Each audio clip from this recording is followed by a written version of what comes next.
Good morning बच्चों, मैं Dev Prakash innovation classes में आपका स्वागत करता हूं। आज बहुत दिनों के बाद जीव विज्ञान पर वीडियो बनाने का मौका मिला। हमारे बहुत सारे ऐसे छात्र थे जो कि इंतज़ार कर रहे थे कि सर जीव विज्ञान का वीडियो कब बनाएंगे, कब डालेंगे, और वो मैसेज भी करते थे सर बायोलॉजी का बनाइए, उसको आगे कंटिन्यू कीजिए। तो थोड़ी सी व्यस्तता के कारण बायोलॉजी का वीडियो नहीं बन पा रहा था, लेकिन अब आपका बायोलॉजी का वीडियो भी कंटिन्यू बनता रहेगा। एक केमिस्ट्री का वीडियो मिलेगा साइंस में, एक आपको बायो का मिलेगा वीडियो, और मैथ का आपका भी कंटिन्यू, यानी 3 सब्जेक्ट आपका अब डेली कंटिन्यू चलता रहेगा। ठीक है।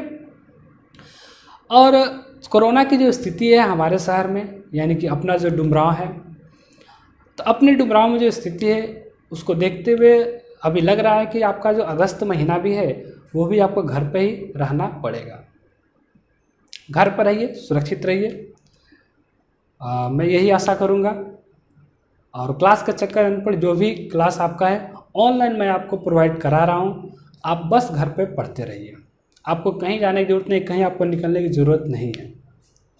ठीक है, तो शुरू करते हैं हम लोग बायोलॉजी, जीव विज्ञान। एक बार मैं फिर से बता दूं आपको, ये जो आपका चैप्टर है एनसीईआरटी का चैप्टर नंबर 6 है, जैव प्रक्रम लाइफ प्रोसेस, जिसके 3-4 वीडियो मैं पहले ही बना चुका हूं। और उसमें जो स्वयं पोषी होते हैं, पोषण का जो प्रकार होता है, पोषण की जो विधियां होती है, इसके अलावा पौधों में पोषण का जो तरीका होता है, इन सब चीज़ों पर चर्चा हो चुकी है। मैं लिंक दे दूंगा डिस्क्रिप्शन में, आप लिंक को देखकर कंप्लीट कर लीजिएगा बाकी वीडियो। जो भी पहले छात्र पीछे का वीडियो अगर भूल गए हैं तो एक बार नोट्स रिवीजन कर लें, या फिर वीडियो लेक्चर जो भी है आपका पीछे का 3 वीडियो, उसको एक बार अवश्य देख लें, फिर इसको आप देखें। और थोड़ा सा भी आपको लग रहा है कि समझ में नहीं आ रहा है आज का क्लास, तो पीछे वाला वीडियो एक बार पुनः देखने का प्रयास कीजिएगा।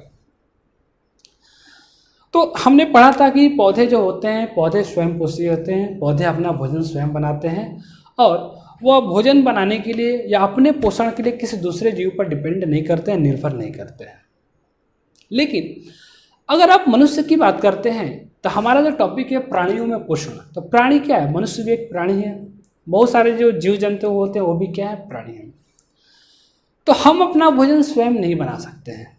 जितने भी प्राणी होते हैं, कोई भी प्राणी आपका छोटा से छोटा जीव हो या बड़ा से बड़ा कोई आपका हाथी भी हो या व्हेल मछली भी हो, तो वह अपना भोजन स्वयं नहीं बनाती है। जब हम अपना भोजन स्वयं नहीं बनाते हैं तो सीधी सी बात है, हमको अपने भोजन के लिए किसी दूसरे जीव पर या फिर पेड़ पौधों पर आश्रित रहना पड़ेगा। ऐसे भी कह सकते हैं कि जितने भी प्राणी होते हैं वो क्या होते हैं? परपोषी होते हैं। परपोषी यानी कि पोषण के लिए किसी दूसरे पर आश्रित होना, उसी को हम बोलते हैं परपोषी। तो पीछे हम पढ़ कर आए हैं परपोषी क्या होते हैं, ठीक ना। तो अब हम चर्चा को आगे बढ़ाते हुए शुरू करते हैं। सबसे पहले नोट करते हैं हम लोग पॉइंट 1 कि प्राणी, सभी प्राणी परपोषी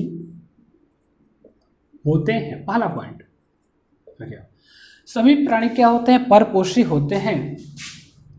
अतः वे भोजन के लिए किसी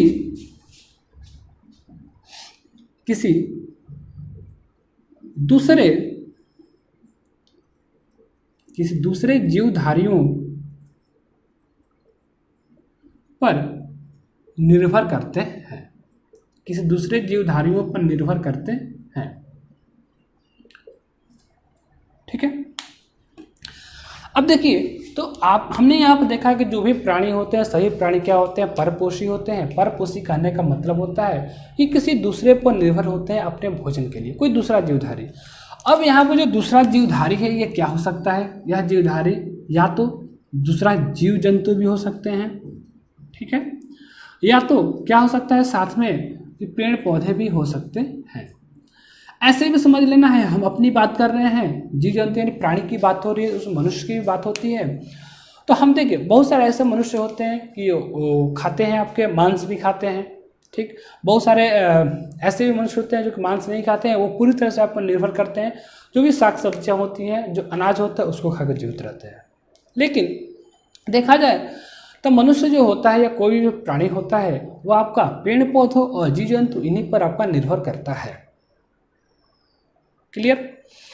तो अब देखिए ये जो हम एक पॉइंट और इसमें नोट कर सकते हैं कि जो भी मतलब प्राणी होते हैं या परपोषी होते हैं अपना भोजन वो पौधों से अथवा दूसरे प्राणियों से प्राप्त करते हैं। तो नीचे नोट करेंगे एक और पॉइंट कि सभी प्राणी अपना भोजन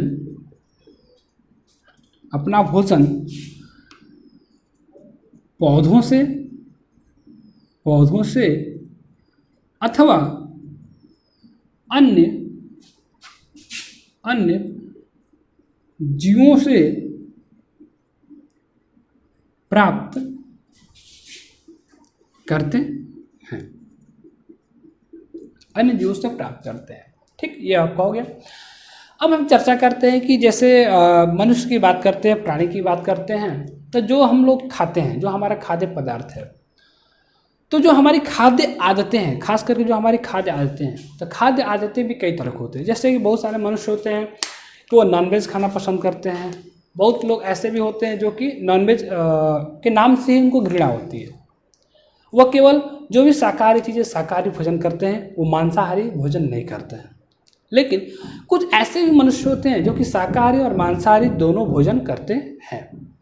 तो हम यहाँ पर एक चीज़ चर्चा करने जा रहे हैं कि खाद्य आदतों के आधार पर हम लोग चाहे तो 3 भाग बना सकते हैं। एक आपका जो मांसाहारी मनुष्य होगा या मांसाहारी जीव होगा, दूसरा शाकाहारी जीव जंतु, और तीसरा जो होगा सर्वाहारी जीव जंतु जो कि सब खाते हैं। तो हम लिखेंगे नीचे आगे हेडिंग बनाइएगा, खाद्य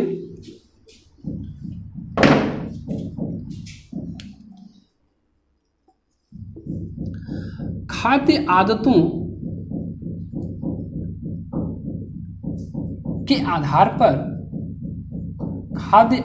के आधार पर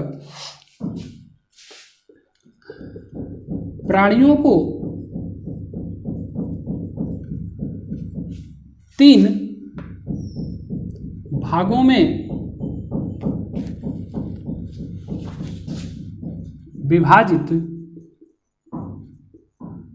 विभाजित किया जाता है, ठीक। हम कौन कौन से 3 भाग देख सकते हैं? तो सबसे पहला आपका क्या होता है, जो शाकाहारी होता है,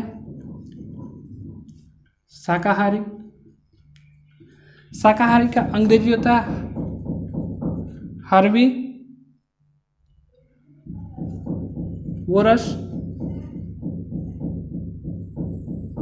ठीक है।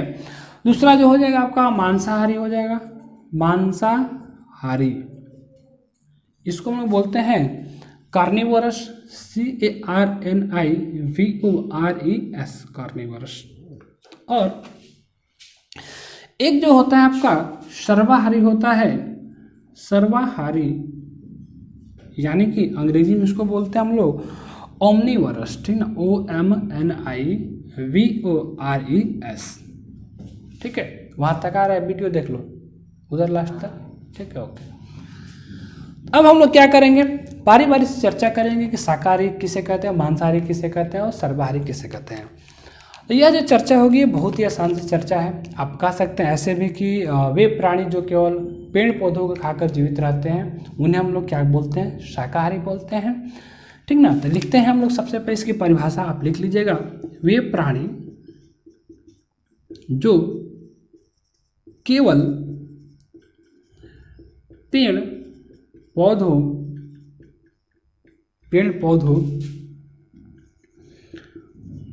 को खाते हैं कौमा शाकाहारी कहलाते हैं, वे शाकाहारी कहलाते हैं, ठीक ना। अब देख इसमें एग्जाम्पल की बात करते हैं तो आप शाकाहारी एग्जाम्पल में आप बहुत सारा जीव ले सकते हैं। जैसे आपका क्या है, हम आसपास देख सकते हैं, बकरी है आपका, गाय है, घोड़ा है, ठीक ना, और आप नाम ले सकते हैं घोड़ा, भैंस, ठीक ना, गधा है आपका, हाथी इत्यादि, खरगोश भी आपका होता है। तो बहुत सारे ऐसे जीव जंतु आपको अपने आसपास दिखाई दे देंगे जो कि क्या होते हैं, वो शाकाहारी होते हैं। याद रखिए, ये जो जीव होते हैं आपके, बकरी है, गाय, घोड़ा, भैंस जो भी है, ये कभी भी इस शाकाहारी भोजन के अलावा कोई दूसरा भोजन नहीं करते हैं। याद रखिए, इसके अलावा कोई दूसरा भोजन करते ही नहीं, तब इनको हम शाकाहारी बोलते हैं। खाने के तो पेड़ पौधों को, साग सब्जियां हम मनुष्य भी खाता है, लेकिन मनुष्य को इस श्रेणी में हमने रखा नहीं रखा। इसमें हम उसी को रखते हैं केवल जो कि केवल आपका पेड़ पौधा ही खाता है, पेड़ पौधे के अलावा वो कुछ नहीं खाता है। याद रखिएगा, ठीक है। आप इसमें टिड्डा भी लिख सकते हैं, जो टिड्डा होता है, दरियाई घोड़ा भी होता है आपका, ठीक ना। एक लाइन हम लास्ट में नोट कर सकते हैं कि शाकाहारी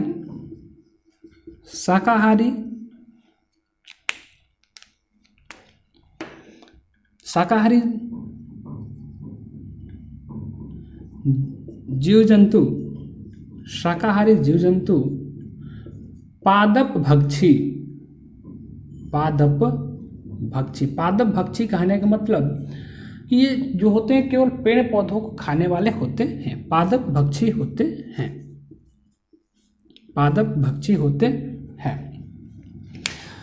प्लांट ईटर्स इनको भी बोलते हैं। अब देखो यहाँ से जो पेड़ पौधे होते हैं पादप भक्षी होते हैं, तो हमको मालूम है कि पेड़ पौधे क्या करते हैं, भोजन बनाते हैं, और उनके भोजन को जब कोई जीव जंतु खाता है तो जो एनर्जी वहाँ पर स्टोर होती है, वही एनर्जी क्या होती है, उस जीव जंतु के शरीर के अंदर प्रवेश कर जाती है। अब हम लोग देखते हैं दूसरा, मांसाहारी। तो लिखेंगे वे प्राणी जो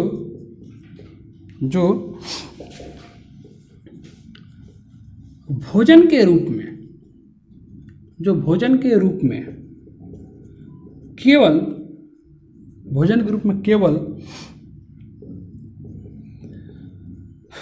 दूसरे प्राणियों को खाते हैं, वे को हमारे लिखे वे मांसाहारी यानी कार्निवरस कहलाते हैं। तो परिभाषा आप कभी भी ध्यान से देखते रहिएगा, पढ़ते रहिएगा। कह रहा है मांसाहारी की परिभाषा में कि मतलब वैसे जीव आपको लेने हैं जो कि केवल आपका क्या मांस खाता हो, वो आपका साग सब्जी जो भी पादप है वो नहीं खाता हो, ठीक ना। तो इस तरह के जो जीव जंतु होते हैं क्या कहलाते हैं, मांसाहारी कहलाते हैं, यानी उनको हम लोग कार्निवरस बोलते हैं। अब एग्जाम्पल में आप देख सकते हैं जो कि हो जाएगा, सबसे पहले आपका क्या हो जाएगा, जंगल का राजा शेर, बाघ, ठीक है, सियार, लोमड़ी। तो जो शेर, बाघ, सियार, जो लोमड़ी है, या फिर आप कह सकते हैं बाज, भेड़िया, ये क्या है, सब आपका मांसाहारी है। और ये पूर्णतः मांसाहारी जो होते हैं, केवल मांस खाते हैं, मांस के अलावा कुछ नहीं खाते हैं, ठीक ना। तो हम एक पॉइंट यहाँ भी लिख सकते हैं कि जितने भी होते हैं मांसाहारी जीव, ये क्या होते हैं, प्राणी भक्षी होते हैं। लिख सकते हैं ये कैसे होते हैं, तो प्राणी भक्षी होते हैं।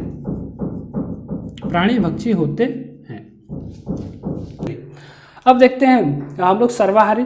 इसमें आप मांसाहारी में आप ये भी रख सकते थे, जैसे कि आपका जो सांप होता है, सांप भी क्या होता है, ये पूर्ण रूप से आपका मांस ही खाता है, दूसरे जीव जंतुओं का ही भोजन करता है। जैसे कि देखते हैं सांप मेढक को खाता है, ठीक ना, और जो सांप के छोटे छोटे बच्चे होते हैं उनको भी खाता है। तो सांप आपका क्या होता है, ये भी एक मांसाहारी ही जीव है। अब बात करते हैं सर्वाहारी का। तो सर्वाहारी कहने का मतलब होता है कि वैसे प्राणी जो कि मतलब साग सब्जी भी खाते हो, पेड़ पौधे भी खाते हो, और साथ में मांस भी खाते हो, उनको हम लोग क्या बोलते हैं कि सर्वाहारी बोलते हैं, ठीक ना। लिख सकते हैं परिभाषा कि वे प्राणी जो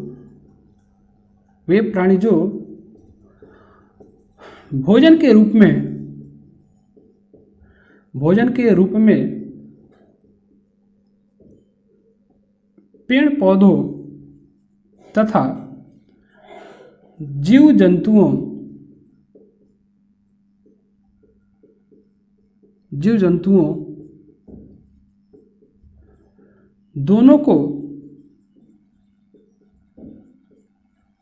दोनों को खाते हैं, क्या कहलाएंगे? सर्वाहारी कहलाते हैं। सर्वाहारी कहने का मतलब आपके ओमनीवरस भी कहलाते हैं, ओमनीवरस जीव कहलाते। अब देखिए, अब सब कुछ खाने वाला कौन कौन है? तो सबसे जो इसमें है पापी आदमी मनुष्य है। मनुष्य ऐसा है, ये सब कुछ खाता है, ठीक ना, मनुष्य आपका। उसके बाद क्या है? कुत्ता है, कुत्ता भी सब कुछ खाता है, ठीक। इसके अलावा जो कौवा है, कौवा भी देखिए सब कुछ खाता है। गौरैया है, गौरैया भी देखिएगा, गौरैया ये भी क्या आती है? एक पक्षी है, कौवे की तरह छोटी पक्षी होती है, लेकिन ये भी मतलब सब कुछ खाती है, ठीक। भालू है आपका, ये भी खाता है। मैना ये भी, चींटी ये भी क्या है आपका? सर्वाहारी है, इत्यादि कर सकते हैं आप। ठीक, इतने जो जीव जंतु आपके होते हैं, कम से कम आप याद रखिएगा, ये क्या है? सर्वाहारी होते, यानी कि सब कुछ खाते हैं, ठीक ना। अब देखिए, यहाँ पे ये कंप्लीट होता है प्राणियों में पोषण आपका, प्राणियों में पोषण का जो एक दूसरा टॉपिक था कि खाद्य आदित्यों के आधार पर उनको 3 भागों हमने बांटा, वो हमने देख लिया। अब हम लोग चर्चा करेंगे कि पृथ्वी पर जो जितने भी जीवित प्राणी हैं वो अपने भोजन के लिए सूर्य पर निर्भर करते हैं। इसको समझिएगा, पृथ्वी पर जितने भी जीवित प्राणी हैं अपने भोजन के लिए सूर्य पर निर्भर करते हैं। ये कैसे? अगर हम मनुष्य हैं तो मनुष्य का भोजन जो है क्या, वो सर्वाहारी है। और सर्वाहारी कहने का मतलब मनुष्य आपका जीव जंतुओं को भी खाएगा और पेड़ पौधों को भी खाएगा। अगर मनुष्य जीव जंतुओं को खाता है तो वे जो जीव जंतु होते हैं वो क्या होते हैं? वे जीव जंतु क्या होते हैं? किसी न किसी दूसरे जीव को खाकर जीवित रहते हैं, या फिर पेड़ पौधों को खाकर वो अपना जीवन यापन करते हैं। और जो पेड़ होते हैं, पेड़ अपना भोजन कैसे बनाते हैं? तो सूर्य के प्रकाश के उपस्थिति में बनाते हैं। यानी कि ऐसा भी हमने पढ़ा था प्रकाश संश्लेषण में कि सूर्य की जो विकिरण ऊर्जा होती है, विकिरण ऊर्जा ही क्या होती है? वो भोजन के रूप में एकत्रित होती है, स्टार्च के रूप में एकत्रित होती थी पत्तियों में। और उन पत्तियों को कभी कभी डायरेक्ट मनुष्य भी खाता है या जीव जंतु भी खाते हैं। तो हो ना हो, अगर पेड़ पौधे भोजन न बनाए तो फिर हमारा भोजन कहाँ से मिलेगा? नहीं मिल पाएगा। तो इसीलिए हम ये कहते हैं कि जितने भी जीवित प्राणी हैं, सभी जीवित प्राणी, पेड़ पौधे या जीव जंतु कुछ भी है, तो वह अपने भोजन के लिए वह सूर्य पर क्या होता है? निर्भर होता है। समझ गए चीज़ को? चलिए, अब हम लोग देखते हैं कि प्राणियों में जो पोषण की प्रक्रिया होती है वह कितने चरणों में संपन्न होती है। तो कोई भी प्राणी होता है तो किसी भी प्राणी में जो पोषण की जो प्रक्रिया होती है वह सामान्यतः 5 चरणों में संपन्न होती है। जो सबसे जो पहला चरण होता है वह आपका अंतःग्रहण होता है, जिसको इंजेशन बोलते हैं। सेकंड आपका पाचन होता है, जिसको डाइजेशन बोलते हैं। थर्ड आपका अवशोषण, ऑब्जॉर्प्शन बोलते हैं जिसको। चौथा होता है आपका स्वांगीकरण, एसिमिलेशन इसको बोलते हैं। और पांचवा होता है बहिक्षेपण, जिसको इजेशन बोलते हैं। तो कोई भी अगर मनुष्य है या कोई भी अगर प्राणी है तो प्राणी में जो पोषण की प्रक्रिया होती है इन्हीं चरणों में संपन्न होती है। हम यहाँ पर क्या करेंगे? पांचों के बारे में थोड़ा थोड़ा पढ़ेंगे, क्या होता है ये प्रोसेस, उसको जानने का प्रयास करेंगे। कॉपी में, नोटबुक में आप मैं लिखूंगा नहीं, लेकिन आपका काम रहेगा कि नोटबुक में जैसे मैं अंतःग्रहण के बारे में बताऊंगा, जो भी एक लाइन की इसकी जो परिभाषा होगी, जो भी इसका मीनिंग होगा, उस अर्थ को आप जरूर कॉपी में नोट कीजिएगा क्या होता है। तो कोई भी पोषण की बात आती है तो पोषण जो हमें प्राप्त होता है मनुष्य को, तो पोषण जो मनुष्य को प्राप्त होता है वो कहाँ से होता है? भोजन से होता है। और भोजन हमारे शरीर में प्रवेश कैसे करता है? मुंह के द्वारा। तो सबसे जो पहला पॉइंट बनता है यह हमारे शरीर में, शरीर के अंदर भोजन ग्रहण करने की जो प्रक्रिया होती है वही कहलाती है आपका अंतःग्रहण। याद रखिएगा, कोई भी मनुष्य है या प्राणी है, प्राणियों के द्वारा भोजन को शरीर में ग्रहण करने की जो प्रक्रिया होती है या जो प्रोसेस है, वही प्रोसेस क्या कहलाता है? आपका अंतःग्रहण कहलाता है। ठीक ना। तो हम अपना भोजन का अंतर कहाँ से करते हैं, मुख से करते हैं, यहाँ से भोजन आपका शरीर के अंदर प्रवेश करता है। उसके बाद बारी आती है पाचन की। तो आपको मालूम है जो भोजन हमारे मुख में जाता है तो दांत क्या करते हैं, जो भी दांत उसको छोटे छोटे टुकड़ों में पहले तोड़ते हैं, फिर उसमें लार मिलता है, सलाइवा मिलता है, सब कुछ मिक्स होने के बाद वो भोजन क्या होता है, वह कहाँ पहुँचता है, हमारे आमाशय में पहुँचता है, जहाँ पर पाचन की क्रिया शुरू होती है और संपन्न होती है। अब देखिए जब पाचन की क्रिया को होती है, पाचन का जो प्रोसेस होता है, मेनली पाचन के प्रोसेस में जितने भी अविलेय अणु होते हैं, भोजन में बहुत सारे ऐसे अणु होते हैं जो कि अविलेय होते हैं, वे क्या होते हैं, जल में विलेय अणुओं के रूप में परिवर्तित हो जाते हैं। याद रखिए भोजन में उपस्थित जो अविलेय अणु होते हैं वह पेट में जाने के बाद, आमाशय में जाने के बाद वह विलेय अणुओं में क्या हो जाते हैं, बदल जाते हैं। यानी कि यह आपका प्रोसेस खत्म हो जाता है, पाचन का प्रोसेस खत्म हो जाता है। यहाँ पर थर्ड स्टेप में जाते हैं अवशोषण, यानी कि जो पचा हुआ भोजन होता है। अब उस पचे हुए भोजन का अवशोषण आपका कैसे होता है, क्या होता है, उसको देखते हैं। तो अवशोषण को आप कह सकते हैं कि अवशोषण वह प्रक्रिया है जिसमें पचा हुआ भोजन आंत की दीवार से होकर रुधिर में मिलता है। देखिए कोई भी अगर हम भोजन करते हैं तो उस भोजन में कुछ ना कुछ पोषक तत्व होता है, तो वह पोषक तत्व जो होता है, हम मुंह में भोजन को लिए और वो डायरेक्ट हमारे शरीर में यानी हमारी कोशिका तक को नहीं पहुंच सकता है। सबसे पहले उस भोजन का क्या होता है, पाचन होता है। पाचन के बाद जो भोजन होता है वो भोजन आपका पहुंचता है हमारी आंत में, और आंत में क्या होता है, आंत में एक विशेष प्रकार की संरचना पाई जाती है जिसको हम लोग क्या बोलते हैं, रसांकुर बोलते हैं, विलाई बोलते हैं, विलाई, इसको विलाई भी बोलते हैं। तो जब ये भोजन जो रसांकुर में जब ये पहुंचता है तो उनके द्वारा उस भोजन का यानी कि जो पोषक तत्व होते हैं, उन पोषक तत्वों का अवशोषण किया जाता है, और वहाँ से वो पोषक तत्व हमारे ब्लड में क्या होता है, रक्त में क्या होता है, जाकर मिल जाता है। फिर समझिएगा, अवशोषण में पचे हुए भोजन से पोषक तत्वों को ग्रहण करके और रक्त में मिलने की जो प्रक्रिया होती है वही आपका क्या कहलाता है, अवशोषण कहलाता है। अवशोषण की जो प्रक्रिया होती है वह आंत में संपन्न होती है। क्लियर है। चौथे स्टेप पे चलते हैं। आता है यहाँ पर स्वांगीकरण, जिसको हम बोलते हैं एसिमिलेशन। अब देखिए समझना है यहाँ पर कि जो स्वांगीकरण क्या है, एसिमिलेशन क्या होता है, इसको समझ लेते हैं। अब देखिए हमको मालूम है कि हमारे शरीर के अंदर जो ऊर्जा है, ऊर्जा कहाँ से आती है, या ऐसे भी समझा जाए तो जीवन की जो मूलभूत इकाई होती है क्या होती है, कोशिका होती है। और ऊर्जा का जो निर्माण होता है वह कोशिका के अंदर जो माइटोकॉन्ड्रिया पाया जाता है वहाँ पर होता है। तो जो भी भोजन अवशोषण के द्वारा पोषक तत्व अवशोषण के द्वारा आपके रक्त में पहुँचता है, वह रक्त क्या करता है कि पूरे बॉडी में क्या होता है, रक्त आपका दौड़ते रहता है चारों तरफ, और उसी के द्वारा क्या होती है, जितनी भी कोशिकाएं होती हैं सारी कोशिकाएं क्या करती हैं, ब्लड से यानी रक्त से उस पोषक तत्व को अवशोषित करती हैं।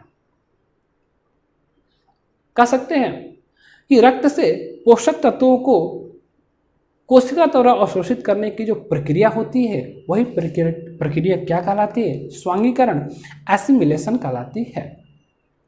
हो गया। फिर जो कोशिका जो पोषक तत्व वहाँ से ग्रहण करती है, उस पोषक तत्व का ऊर्जा बनाने के लिए उपयोग करती है या फिर वृद्धि के लिए उपयोग करती है, और जो अनुरक्षण की प्रक्रिया होती है उसके लिए उसका यूज किया जाता है। क्लियर हो गया आपका।